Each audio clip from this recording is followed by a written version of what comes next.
As Pastor David mentioned, today is the last day for our yearly Making Our House a Home vision campaign. Every year we get to this point of the year and we put before you the vision of Crossbridge, what God has called us to be as a church. And we ask you to commit with your time, your talents, and your treasures so that our team can budget wisely and we can be more efficient and more effective next year. On top of that, that is actually very good for you because when you make a commitment to do something, chances are that you will fulfill it. At least there's a greater chance that you will fulfill it than if you make no commitment at all. Like let's say you say to people in the new year, hey, I'm going to work on a diet. It's much harder for you to quit because you made the commitment. You already told a bunch of people about it. If you say, hey, I'm going to run a marathon, it's much harder for you not to do it because there's all these people now that know that you said that you would do it. And so I think it's important to you for you to say, hey, I'm in, I'm part of this vision. And David shared with you about the physical cards, but let me tell you something too. There's two other resources that I want you to connect to. If you download our app, there's the digital card there. You can go to the website, obviously it's there, the digital card. But if you download the Crossbridge Pinecrest app, it's there. So you can do it through the app as well. On top of that, let me tell you something else. Some of you are like, I don't know how you guys spend the money, I don't know the finances.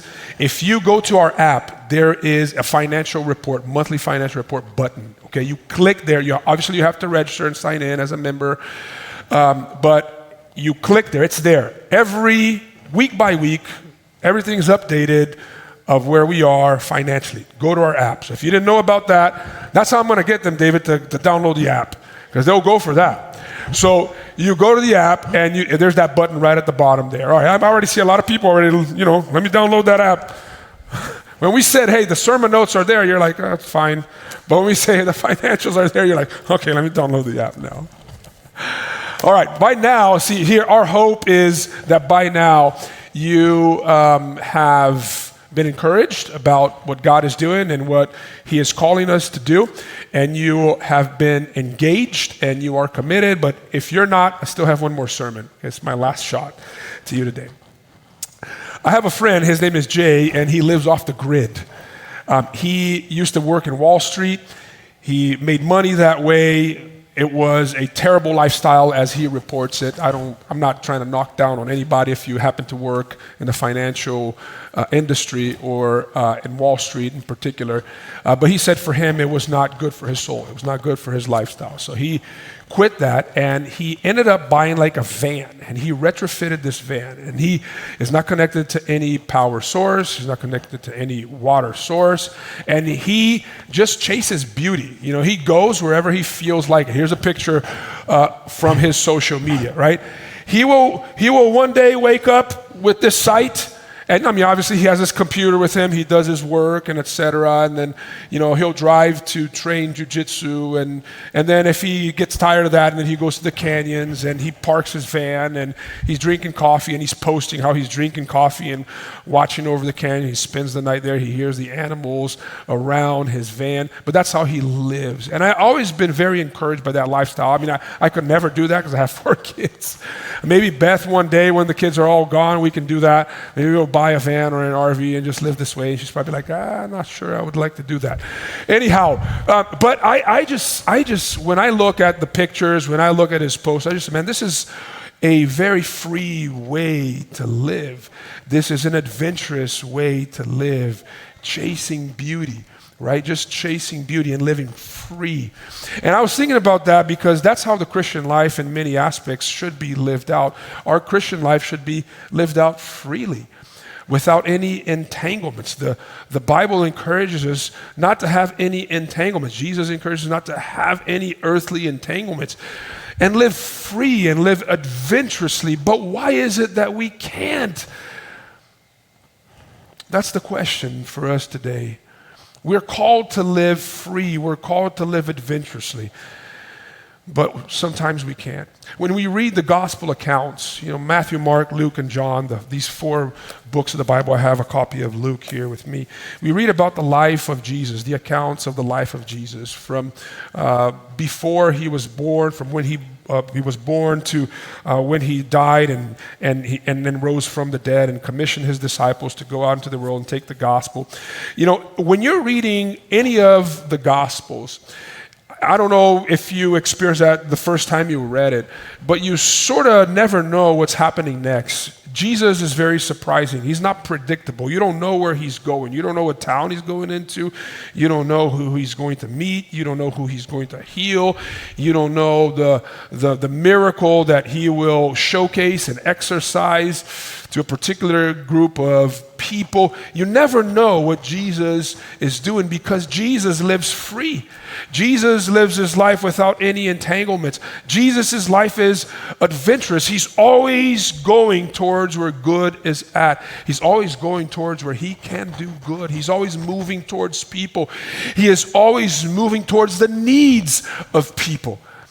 And that's what we read in the passage today. This is a very famous story that we're going to read from in the Gospel of Luke today that shows us this, it gives us this vision of how Jesus lived, so therefore how we can live as well. I want to invite you to read from Luke 19. It's an encounter with Jesus with this man. By the way, I call him Zach, all right? I think this is a cooler way to refer to him than the name that's written here, Zacchaeus. I'll call him Zach.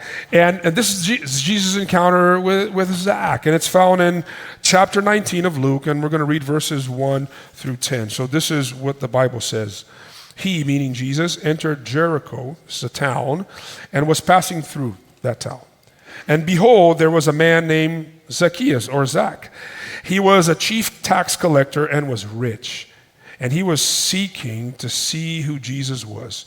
But on the account of the crowd, he could not because he was small in stature. So he ran on ahead and climbed up into a sycamore tree to see him, for he was about to pass that way. And when Jesus came to the place, he looked up and said to him, Zacchaeus, hurry, come down, for I must stay at your house today. So he hurried and came down and received him joyfully. And when they saw it, they all grumbled, he has gone in to be the guest of a man who is a sinner. And Zacchaeus stood and said to the Lord, behold, Lord, the half of my goods I give to the poor, and if I have defrauded anyone of anything, I restore it fourfold. And Jesus said to him, today salvation has come into this house, since he also is a son of Abraham. For the Son of Man came to seek and to save the lost. Another insight here of Jesus going to someone to save him, Zacchaeus, who was sick and who was lost. Now, let's ask the question, why is it that we have all these entanglements to live like Jesus? Again, like I said earlier in my introduction, I believe that this passage gives us a vision of how we should roll, how we should move as a people, and then also the fuel that allows us to move the way that we're called to move.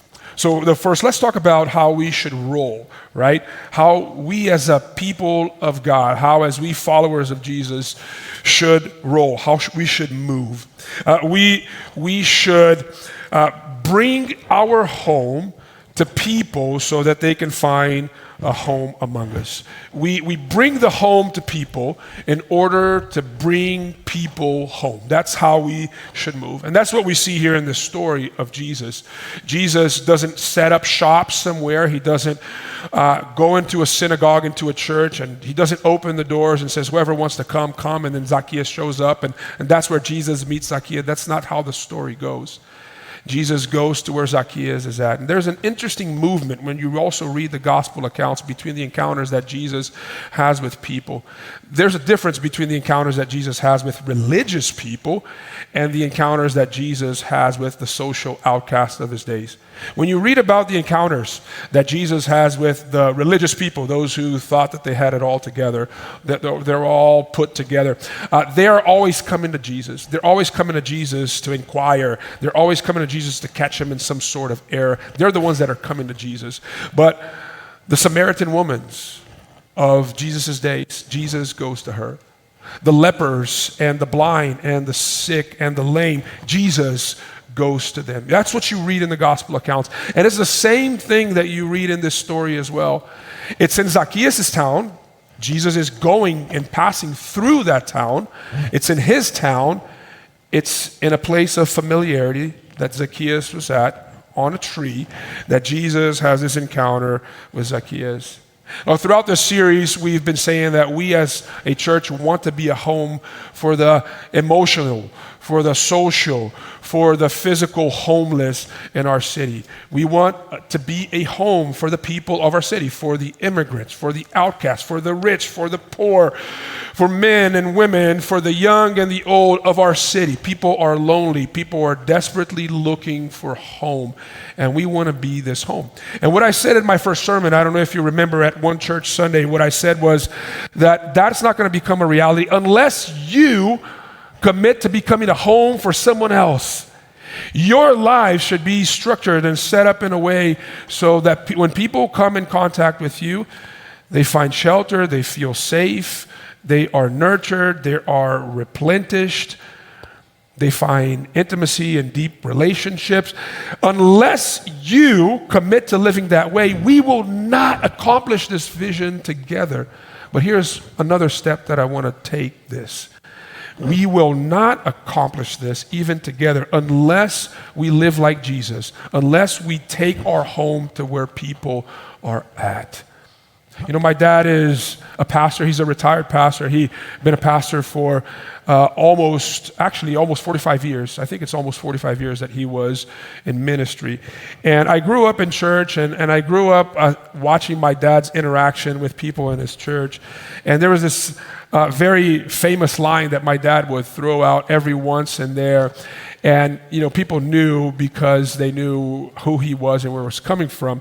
But he would say things like this: "Hey, Joe, I haven't seen you in a while. I want to invite you to have lunch with me at your house." Right? He would always say that. He would always say that. He would say, "Hey, I want to have dinner with you on Wednesday. I want to invite you to dinner at your house." And people were like, "Yes, Pastor, we're ready for you. We'll cook a meal. We'll open a bottle of wine. We'll have you over. No problem." Right? And that's how Jesus is doing with Zacchaeus. He comes up to where Zacchaeus is at, and he says, "Zacchaeus, come down, because I'm going to have dinner with you at your house tonight." Right? I'm going to have dinner at your house. He's inviting himself in. You know what this shows? This shows intentionality. This shows structuring my life, having this mentality that I don't expect people to come to me, that we should not expect people to come to us. You know, many of us think that the best way to expose people to the gospel is always to open the church's doors and just bring them on Sunday. And just say, "Hey, I want you to come to church with me." If you're doing that, keep doing that. That's great. But I want you to understand what it means to follow Jesus and what it means to do what Jesus is doing. And that is to be intentional about going to people. It's to be intentional about building relationships with others. Because how do people come to church in the first place? Through you. And they're never going to feel safe to come to a church with you if they don't feel first safe with you. You see what I'm saying? So that's the idea. We take our home to others. We have intentionality as we go about this. Instead of hoping that one day somebody will bump into us in our office space and we'll start a conversation about faith or in our neighborhoods, and then there's an open door for me to invite them to come to church. No. I go and I out of my way and I live with that sort of intentionality. Now, I know we have different personalities, that some people are more outgoing than others. That's fine.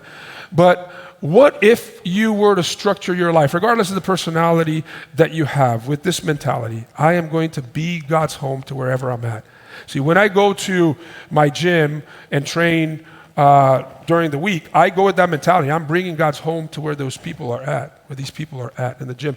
When you go into your office space, you have to have that mentality. I'm bringing God's home. What are you doing on Monday? I am bringing God's home to where people are at.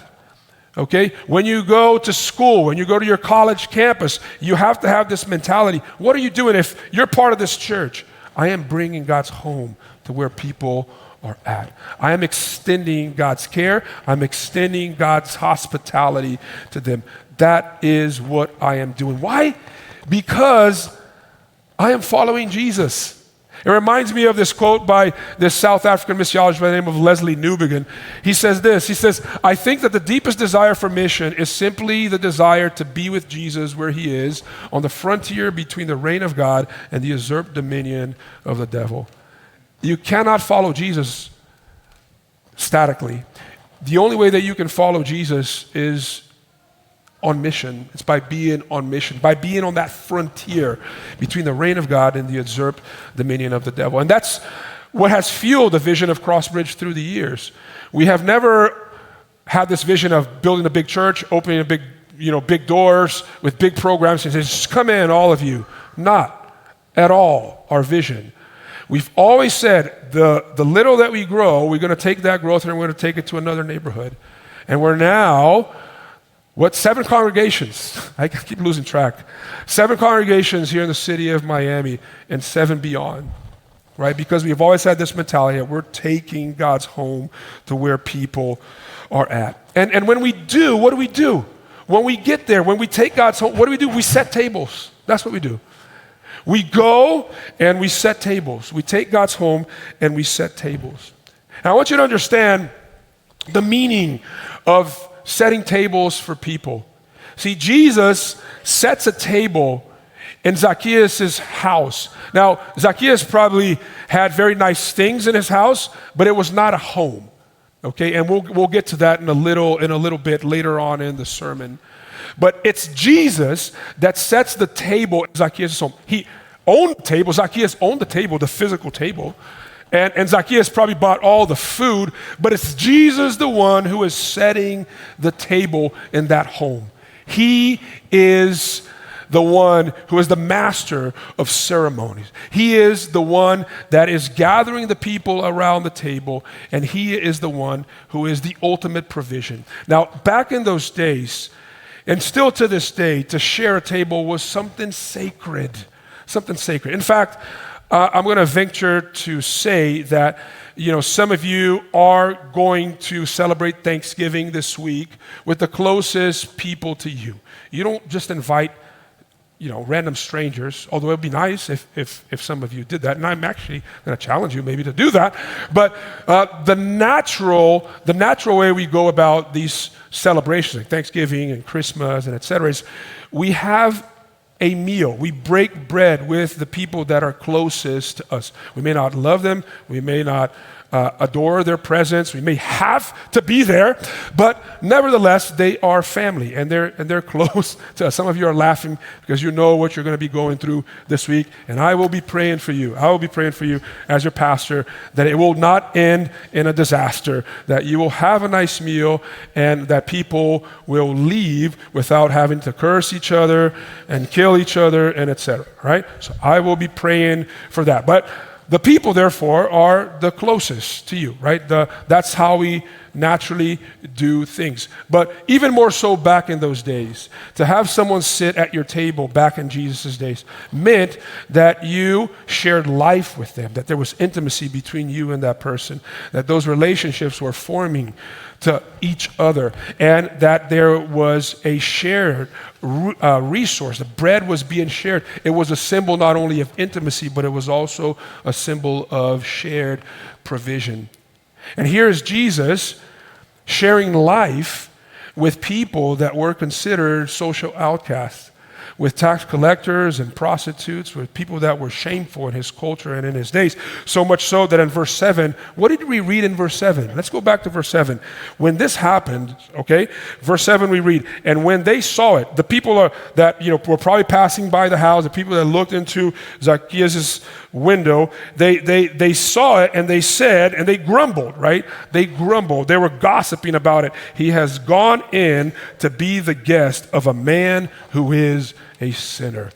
He is sharing life. He is doing life with somebody that is unclean. To do something like this for someone like Jesus, who was a spiritual man, who was a spiritual leader, who was a rabbi in that culture, meant that he would be contaminated by that relationship.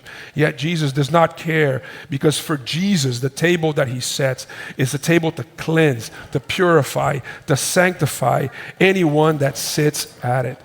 And that should be our mentality as well. Crossbridge should be a church for everyone, regardless of their orientation, regardless of their political affiliation, regardless of their race, regardless of how much money they have, their socioeconomic status, their gender. This is a church. This should be a church for everyone, because this is a home modeled after Jesus, God's ultimate home, whom all these outcasts are finding comfort and nurturing and safety and being replenished at. At the end of the day, the people of our city, your neighbors, your co-workers, your friends who are not Christians, who are not believers yet, they want to be known. They deeply desire intimacy. We said it for 2 weeks now, and I showed you statistics and facts and articles of how people are lonely today and how they long to belong.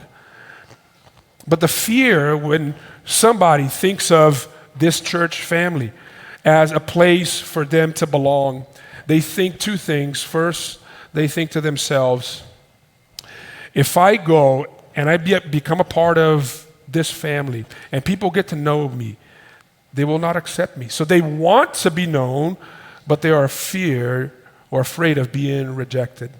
They are afraid of not being loved in response to their disclosure, because they feel inadequate. Oftentimes, people know that I'm a pastor, and I navigate myself through the religious space and the secular space all the time, because to me, at the end of the day, everything is spiritual, right? Everything is sacred. Every space that there are people made in the image of God, they are sacred spaces. But I transit in and out of the religious and the secular. I transit. And oftentimes when I am the space outside the church, people that get to know me, they say things like this to me. Hey, I know you're a pastor, and I would love one day to go to your church. Can I go into the church? Can you give me an invitation? They're expecting something like a ticket or an invitation or to be added to a list to come, because people feel inadequate. They think, you know what they think? Can I be real honest with you guys? They think that all you guys have it all together. It's the greatest joke.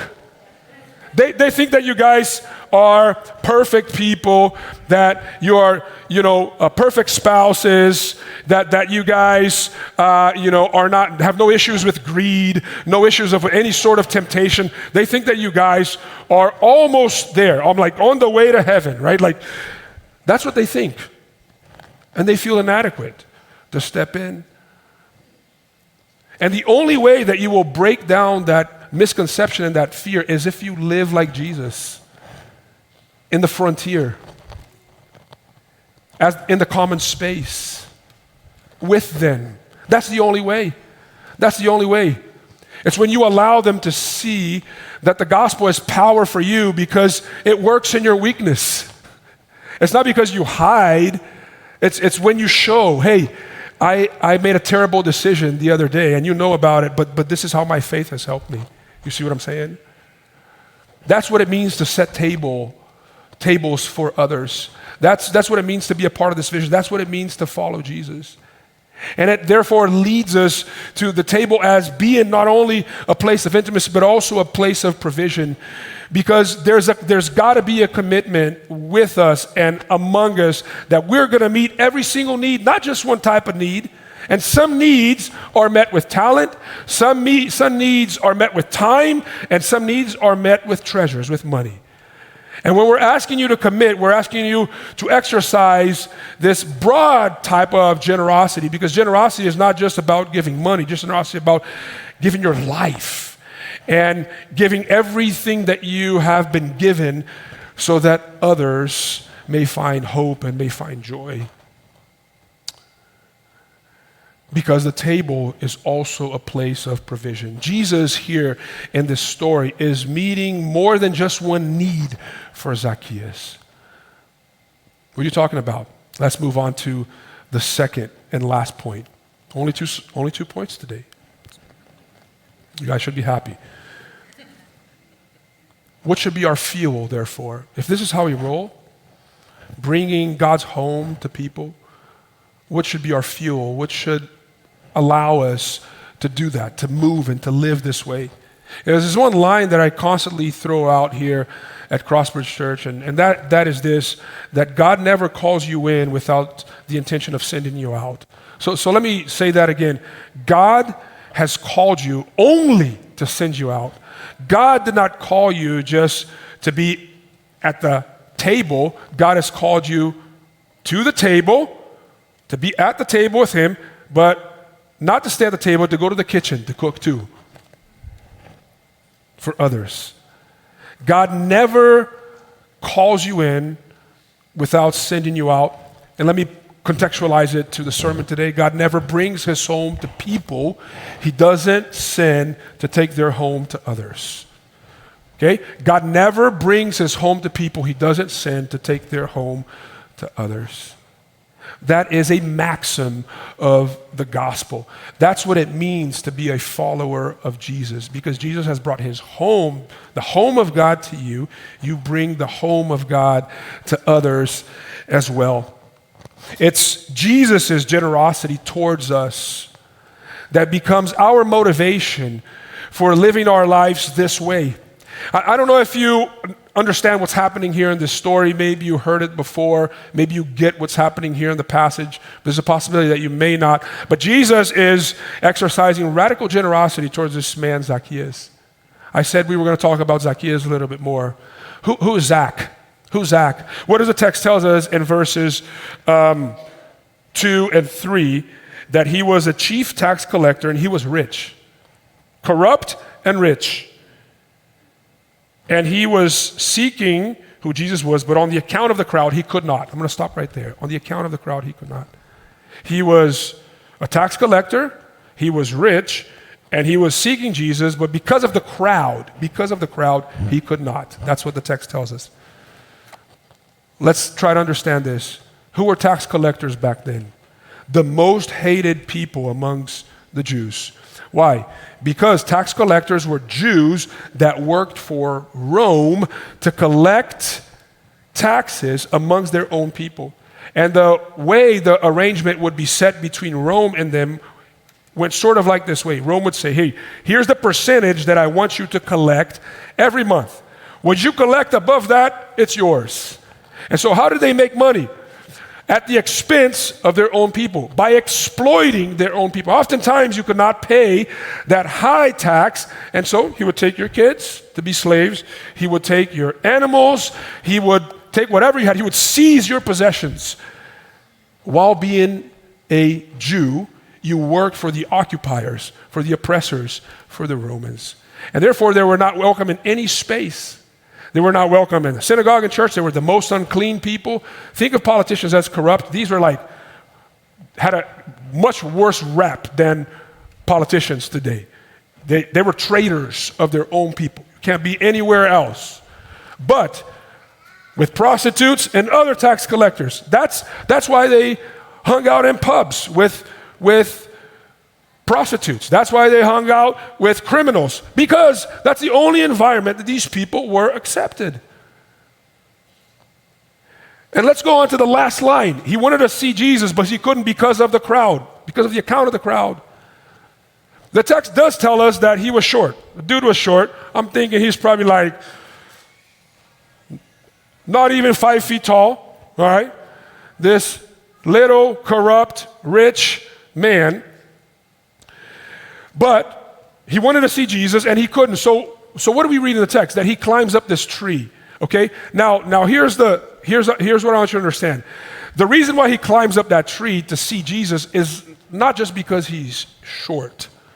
It's not just because he's short. It's because he's not welcomed among the crowd. Because in any nice, decent crowd, right? Like if you're a short person and you come in and people are like, yeah, come on in. We know that you can't stay in the back. You have to be in the front. And that's what we do when we're taking group pictures. The shorter people go to the front of the line. Otherwise, they can't be seen. But because he was persona non grata, because he was not accepted, because he did not measure up in more than one way, not just in stature, more than one way, because he had a physical reason for his shame. He had a social reason for his shame and a spiritual reason for his shame. He has to go up on the tree, and therefore that tree represents his place of isolation. Why is Zacchaeus up on that tree? Because he's isolated more than just one way. That's why he's up on that tree. And Jesus comes to him, stops in front of that tree, looks up. That's amazing for Jesus, because you would think that the holy God of the universe is always looking down on people. The creator God of the universe, in the person of Jesus, not looking down at anyone, he's looking up. He always looks up because he came in the form of a servant. And that's what he demonstrates there by Zacchaeus. He's not looking down at Zacchaeus and says, oh, you horrible, miserable sinner. He's looking up. He says, I have come to serve you. I've come to care for you. And I want you to understand the great sacrifice and the great cost that came to Jesus in order to invite Zacchaeus down for that tree to break bread with him at his house. It was more than another scandal. And in fact, it happened, right? They were now saying, once again, he is with tax collectors and sinners. It was not just bad PR that Jesus was risking here. Not just bad PR. In order for Zacchaeus to really come down from that tree and to find a home in Jesus, Jesus had to be willing to climb up that tree. Jesus had to exchange that place of isolation with Zacchaeus. And when you continue to read this gospel account, the Gospel of Luke, that's exactly what Jesus does a few chapters later, isn't it? He climbs up the tree of death in Calvary so that Zacchaeus could come down. The reason why you and I can be brought into the fellowship of God, that we can have communion with God, is not because we have it all together. It's not because we are deserving of it. We are undeserving of it. It's because Jesus exchanged places with us. The reason why we can eat at his table from the tree of life is because he was willing to climb up the tree of death for you and I. And therefore, I want you to understand now that it is Jesus' generosity that fuels our generosity. If Jesus is not fueling your generosity is limited, it's not radical, it doesn't match the generosity of Jesus. There's no following if it's not coming from that which Jesus Christ has done for you. It operates under a mentality of scarcity and not a mentality of abundance. We're asking you guys to make this commitment today. And many of you, I suspect, I'm not assuming that for everyone here. In fact, Crossbridge Church has a lot of very generous people, and I'm thankful for your generosity through the years, consistent, abiding. It's been amazing. So thank you so much. And we would not be where we are today. We would not be able to do the things that we do at a church our size if you were not that generous. So I am grateful for you. But the reason why some of you are afraid to touch this envelope and even open it and fill it out, number 3, is because you operate under a mentality of scarcity. Scarcity comes from being scared, okay? Scarcity comes from being scared. Just write that down. Remember this. Scarcity comes from being scared. The reason why you may not want to commit is because you're like, well, I don't know how my time is going to look like in 2023. Fair. I don't know how much money, I don't know what's going to happen to this economy. Like this inflation is going up. I don't know what I'm going to be able to give. How can I commit? I don't know if I am ready to give out my talents away. I don't know. I just don't know. So I don't want to commit right now. But it's fear. right? It's fear-based. You may say, well, I don't know how you guys are going to use my resources. Well, that's why you had to download the app and click on that button there to see. All right? And that's why we've been telling you all these stories throughout the year of how we've been meeting the needs of the hungry and the homeless and the spiritual homeless and starting churches and helping nonprofits, all of that. Okay? And people in this community here with needs, we've gone after them. We report to you all the time. There's videos almost every week showing you what's happening here. People coming to Christ, people having their needs met here and abroad, in the city and abroad. So I understand that fear. But also, I understand your fear as well. But you don't believe. You just fail to believe like I do too when I'm before an opportunity of a commitment that God will provide the time, that God will provide the finances, that God will provide the opportunities for you to exercise your gifts and put your talents to work. It reminds me of that passage in Romans 8:32. I don't know if you remember this passage, but Paul says that he who has given his son up for our sakes, how much more will he not give us all things through him? See, like, if he has given his son for you, why would he not care for every single need of yours? That's the content of Jesus' sermon and the Sermon on the Mount. But we are afraid of not having enough, of running short. So I'm not going to make a commitment today because I don't know the day of tomorrow. Do you trust the provision and the faithfulness of God for you? Do you trust that he has provided already for you by bringing him to his table? And that is a symbol of how he will always provide to your table. Do you trust and do you believe that? That's what it means to be called to live out in faith. And when you do, like when you begin to understand that, it unlocks generosity in your life. And when generosity is unlocked in your life, it generates movement because generosity always generates movement. How do we see that? Well, we see this in Zacchaeus' life. First, he's filled with joy. As Jesus invites him to feast with him, the text says in verse 6 that he is filled with joy. Now, Zacchaeus was rich. He probably had a lot of nice stuff, all dirty money, but he had a lot of nice stuff. He probably had like Lambos. He probably had, nice designer clothes. He probably had all of that. He probably had a really nice house by the Sea of Galilee. He probably lived large, but he was miserable. He was unhappy. His life was characterized by isolation. And think about this. I think about our lives as well, because the reason why we go after these things and accumulating these things is because we believe that these things are a means to an end. We believe that if we have these things, we'll find joy and happiness. And Jesus comes to us through his promise and says, what if, think about this. I want you to think about this today. What if I can get you what you're after, the end, without all the means?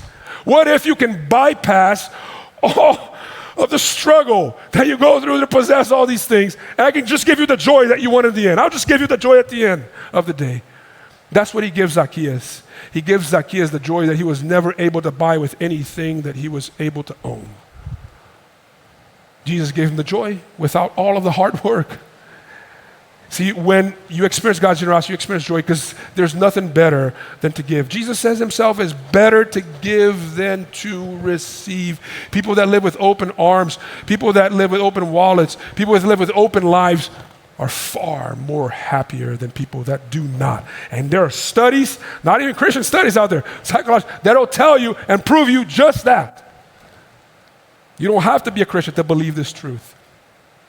So there's joy. It's beginning to generate movement because joy is infectious. Joy is contagious, right? And now here is Zacchaeus amongst his friends with Jesus at his table, and there's a joy feast going on. Everybody is filled with joy and happiness. And then there's change that begins to happen. So that's how movement works. Joy, change. There's change to happen. What do we read in verse 8? Zacchaeus stands up, in the middle of the party. He's probably holding like a cup of beer, he's just like, all right, I have a toast here. It's something I want to say.